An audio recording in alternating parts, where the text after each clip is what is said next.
एक पठान बुझी हुई सिगरेट पी रहा था। एक आदमी बोला, ये क्या कर रहे हो? पठान, सिगरेट पी रहा हूँ। आदमी बोला, लेकिन ये तो बुझी हुई है। पठान, मोला खुश रखे साइलेंट ते लाई हुई जे।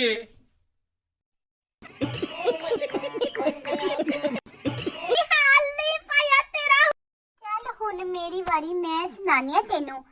एक पठान घर का दरवाजा उठा के ले जा रहा था। एक आदमी ने पूछा, खान जी दरवाजा बेचना है क्या? पठान, नहीं ताला खुलवाना है, चाबी गुम गई है। आदमी घर में चोर घुस गया तो पठान बोला, चोर अंदर कैसे जाएगा, दरवाजा तो मेरे पास है। मैं एक और सुनाता तुझे। पठान अपने एक दिन के बच्चे को बड़े प्यार से गोदी में लेके बैठा और बोला, अगर तुम 1 साल पहले पैदा हो जाते तो अपने अम्मी अब्बू की शादी ही देख लेते।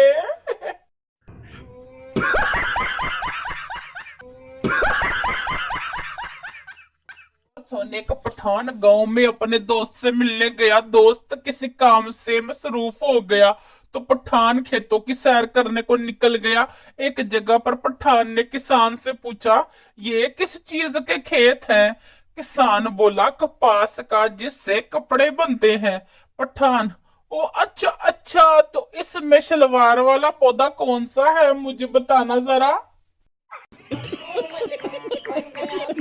आ गया, मजा ही आ गया कसम से। बड़ा